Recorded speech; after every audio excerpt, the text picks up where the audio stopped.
I'm so excited to introduce you to today's guest. Her name is Daire Paddy. I hope I said that right because it has an unusual spelling. Daire is such an interesting person that I've met in the online space. She is an online business coach who lives for helping very creative and slightly chaotic entrepreneurs stack their income without simultaneously stacking their to-do list because we know that those to-do lists never end.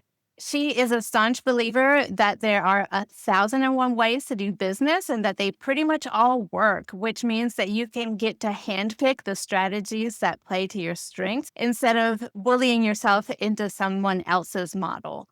When not blowing her clients' minds, you'll find Dara cuddled up with her 3 dogs, an episode of Buffy, and an elite snack board.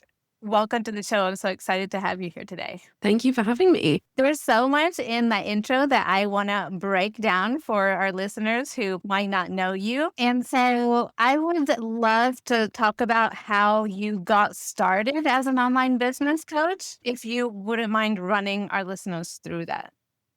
Yeah, so I accidentally sidestepped into it.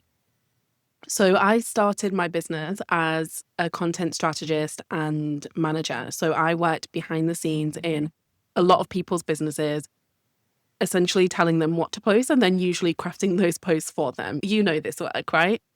And what I would notice behind the scenes is that everything else was an absolute mess.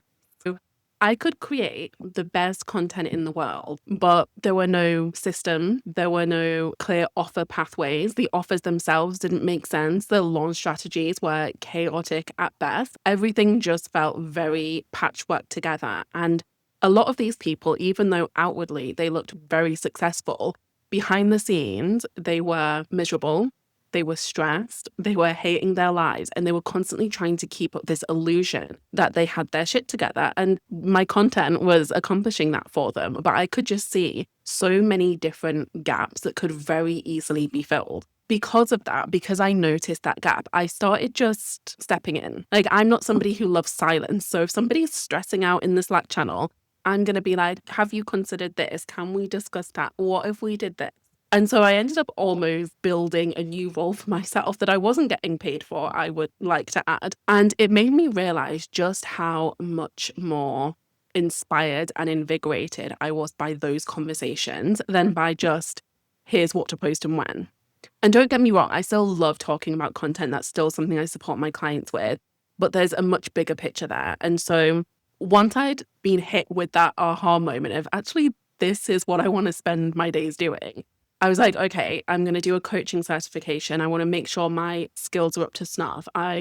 Because I take it seriously. If somebody's trusting you with their business, that's a big deal. That was essentially my gateway into business coaching. That's how I ended up where I am today. I love that. There's so many interesting points here. For example, I love your content. You're extremely good at content. You're very creative with it. You have really good systems around creating content, but also as a business coach, you have a very unconventional approach that I haven't seen anywhere else. And that's what I'd love to talk about with you today. And there's a few different parts that I'd love to get into. For example, there are these strategies to launching that are very cookie cutter, and you break all the rules. And you also help your clients break the rules so that they can find something that works for them rather than trying to force themselves into something that is not helping them mindset or financially. How did that come about? I think that has just been what has always made sense to me. I just think when we go into our business for ourselves, we have these choices, right? We have the opportunity to do what we want. So why would we choose to do things that we hate? Why would we choose to do things that just feel a bit gross to us? And not gross in a I'm stretching myself kind of way, but gross in a this just goes against everything that I am and what I stand for kind of way. Because at that point, when you find yourself drained and you find yourself miserable, you are literally the only person you can blame. And that might be a bitter pill to swallow, but it's the truth. There are so many options out there for literally every single thing you could ever want to achieve with your business. And with that in mind, you can pick the thing that just makes sense to you, that suits your lifestyle, that suits your personality, that suits your energy levels or health situation. that suits your business model, that suits your audience. There are so many variables. And I get how easy it is to fall into the trap of seeing somebody else do something really successfully and thinking, I want a piece of that pie. I want to be able to do. And you absolutely can achieve that same thing, but that doesn't mean you're going to take exactly the same path. And I think that's the kind of thinking we need to break free from, of thinking, if I follow this certain set of stepping stones, I'm going to get to the same end result. And that is very rarely the case, because there are so many other factors that go into creating any kind of result. Yeah. And honestly, I love when it comes to online visibility and sharing your perspectives and ideas online. I love backtracking a little bit in your story. I love how at the beginning you were extremely uncomfortable showing up online and then you figured out your own way. And I think that is a very interesting perspective, like mindset wise and strategy wise, for our listeners, because business owners, their online visibility is one of the things I feel they struggle with most, whether it's how they show up or the consistency or the messaging. So I'd love to hear your story for developing your online visibility. Yeah. So back in the early days, I could never have done an interview like this. Never. I could never have just recorded a video. I struggled to even jump on a Zoom call with one client that I'd known for ages and have my webcam on. Even that stressed me out. The thought of posting a selfie on Instagram literally made me feel sick. But like when we're talking about visibility issues, I had them in spades. And that wasn't an issue for a certain amount of time. Because in the early days, my business model was very much a long-term retainer client. So they were paying me a decent amount of money and I had that locked in on repeat.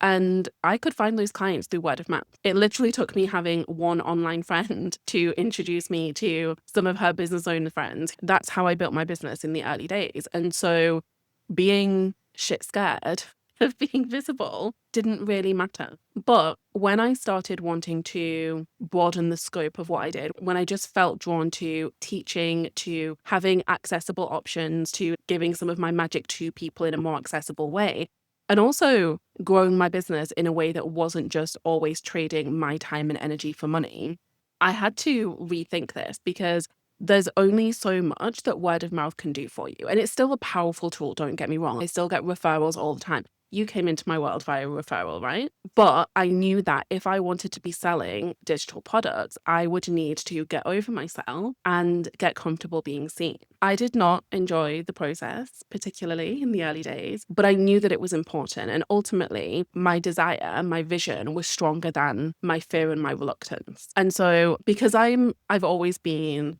somebody who's a little bit extra. I don't do half measures. I don't say, oh, I'm just going to try this thing casually. I'm just going to dip my toe in. It's like, no, if I'm going to do something, I'm going to do it. And so my first foray into getting visible was deciding I was going to do 30 days of live stream. You might think 30 days of just posts would be enough, where I'm just showing a picture of my cat and writing a caption, because that would have also been a stretch. But no, I was going straight in with the live streams. It's like, if we're doing this, we're jumping off the cliff. And I would say for the first 8 days, I hated every second. I felt like I was going to throw up. It made me so anxious. And I also felt like I had to be in control of everything. So I had to have my background set up perfectly. I had to have my makeup done. I had to have this perfect script list of bullet points to follow. And these were live streams that one person was watching. And it was my biz bestie who was just there to be supportive, and yet still hideous experience. But after about day 8, I noticed myself start to feel a little bit more neutral. And that's what I was aiming for. I was aiming for neutrality. I wasn't aiming for on top of the world, most visible person, most famous person. Yeah, excited. I was just aiming for feeling neutral about it. And I got to that point at around the 8-9 day mark. And so from there, I just kept stretching myself. And so it wasn't all a case of just doing more, posting more, showing up more. A lot of it was inner work.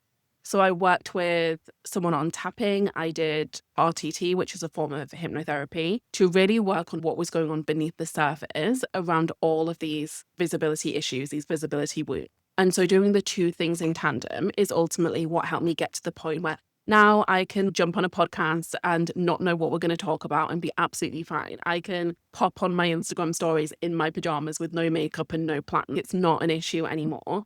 But it did take commitment. It took facing it, both in the strategic sense of putting myself out there and the deeper sense of I need to release whatever is going on beneath the surface.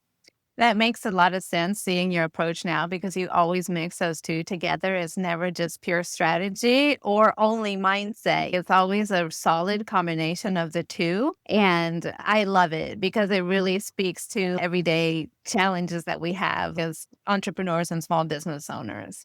And I would love to know about the approach that you have now. I'd like to talk about how it's unconventional compared to other coaches out there. And specifically for my audience, I want them to hear more about it from you. But basically, you really cater to creatives, business owners who don't want to sell just one thing, who have tons of ideas and don't want to have to constantly suppress those ideas so that they can follow the typical cookie cutter, launch program or whatever. And so I'd love for you to tell us a little bit more about what that looks like. I think that came up because that's the person that I am.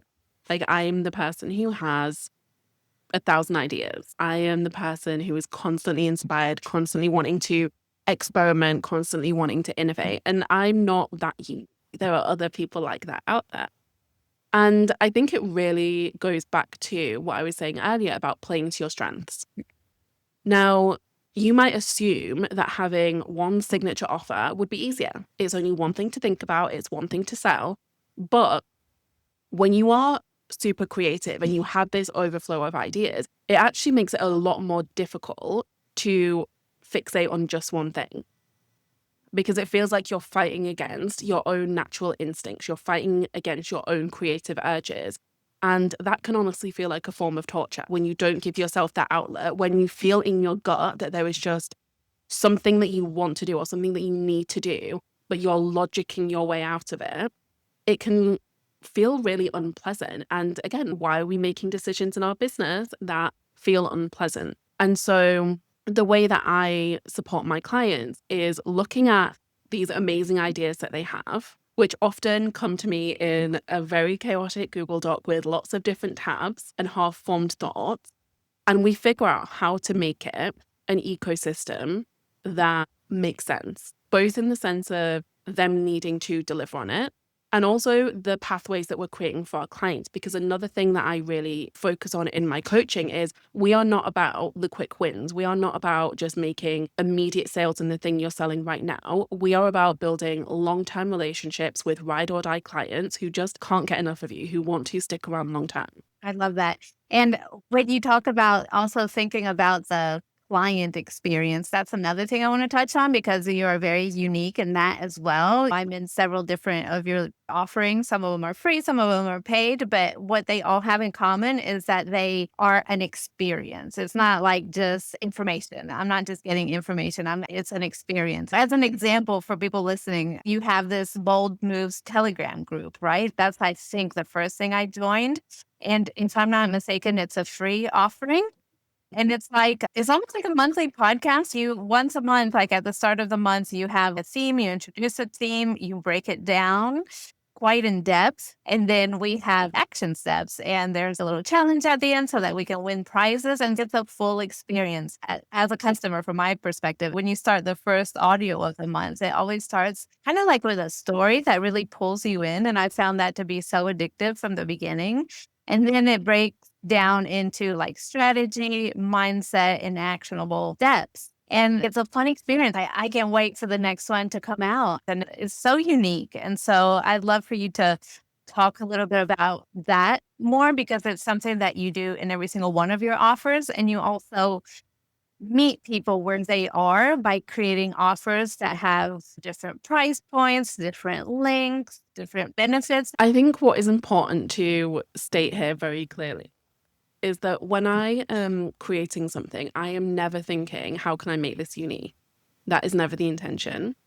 I'm always thinking, what do I actually want to do? And I'm thinking, what is in the highest service to my clients? And I think those two things together happen to create something really unique. But the intention is not, I just want to make this really different. I want to make this stand out. I want to make this something they've never seen before. I want to be better in comparison to someone else. That's never the thought running behind the scene. And that's where I actually think a lot of people fall down. A lot of people build their offers with their competition in mind rather than their clients in mind, whether we're talking about free offers, paid offers, whatever. And I think that fixation unfortunately ends up with offers that are kind of samey. Yeah, absolutely. How did you turn this into something that is now an offering and that you guide your people into? Are we talking about bold moves specifically? I'm thinking bold moves is a great example of an approach that you have that expands your off. But yeah, how did this develop over time? This perspective that you have that is now like your signature differentiator. And so honestly, there was a lot of experimentation. There was a lot of, oh, this sounds like a fun idea. I'm going to try it. And some of these things did not stand the test of time. Some of these things I did not enjoy doing, or I just found them really hard to sell or hard to promote. Like there was just something about them that didn't really land. And then there were other things that grew wings. And so Bold Moves is actually a great example of that. That was a total experiment because I had never seen anybody else, I don't think, do a free broadcast that they would update every month. I'd seen them maybe do like mini challenges, like one-off things that would last maybe 3 days, 4 days, 5 days. But then that was it. It was like a contained thing. I'd never seen someone do it on a monthly basis. And at the time of creating it, I'd been feeling like, yes, I had clients coming in, but there were a lot of like passive kind of clients. I just felt like I wasn't really having the opportunity to connect with people, to engage with people, to like really have that rapport going on. And so I was like, okay, what could be a fun way to fulfill this need? Because that's what it felt like. It felt like I was just craving more intimacy. I was craving a deeper relationship. And it wasn't just about me getting validation from them. I was also feeling like I just was not letting people see the real me. I wasn't letting people experience the real me because as real and authentic as you might be in your content, it's such a snippet. And so when it's a snippet, you have to curate what you're putting out there. You have to be intentional. You have a limited amount of space. And so I was like, okay, like what would allow people to really experience me? And so I came up with this idea for this free monthly broadcast. And so the idea is once a month, I would go in there and pick a particular strategy or a concept and break it down for people.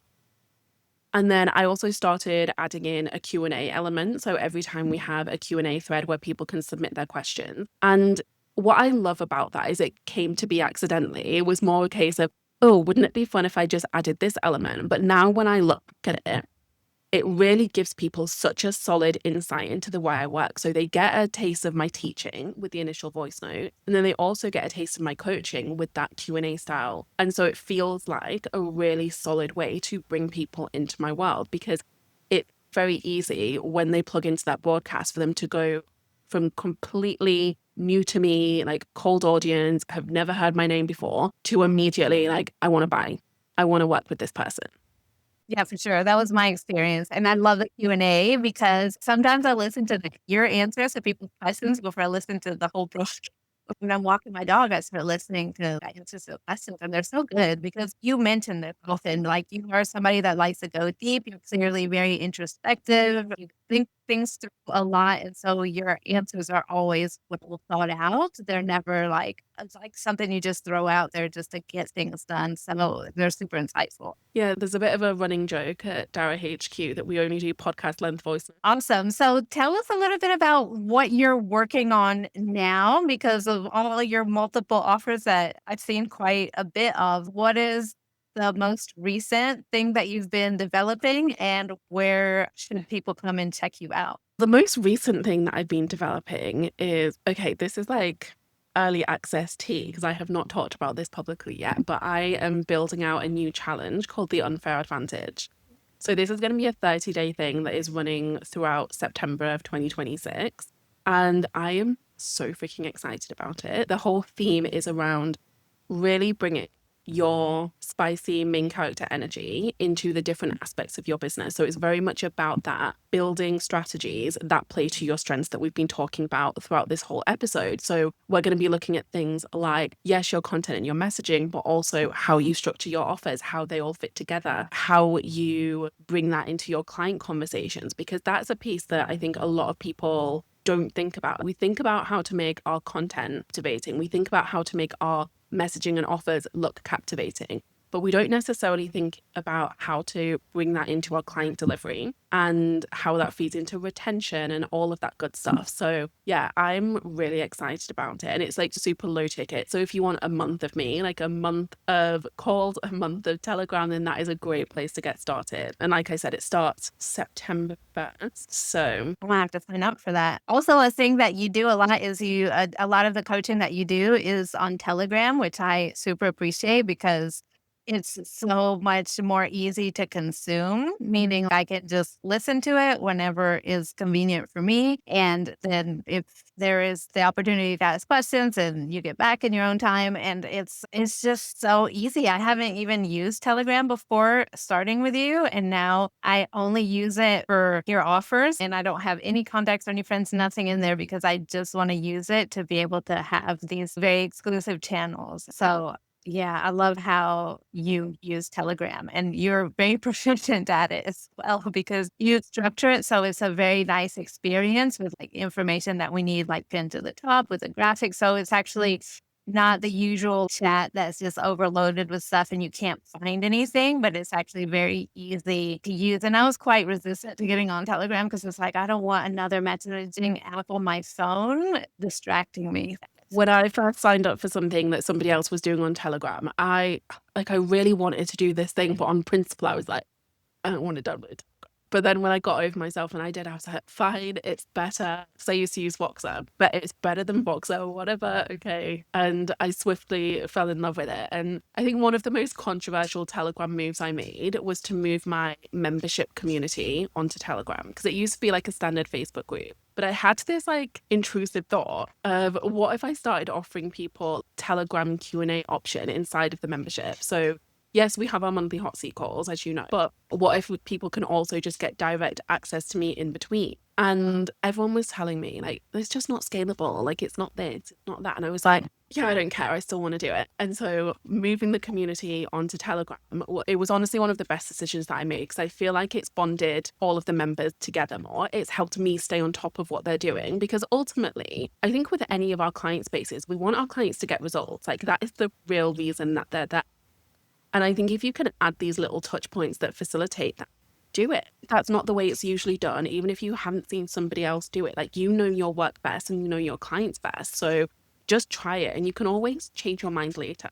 But I will not be changing my mind about the Unshakable Business Academy Telegram because I love it. That was a great decision because I'm not always available, for example, to jump on the hot seat calls, but I've always got my phone in my hand, so I can always find time to catch up on things. And I've even joined challenges that I've ended up catching up on later after the whole thing was done and dusted, and it was still just as valuable as if it was happening in real time. So, yeah, I love this format. I think you've really nailed it. Well, and it just makes my life easier because do you know what is an absolute nightmare? Time zones. Like the algebra required to find time slots that are suitable for all of my clients when it is a global situation that we're working with here. It's the worst. And I love being able to just live my life and be where I want to be and still stay connected to my clients, still stay connected to my work. So I can be out for WALK. Don't say that word out loud in this. And be responding to questions.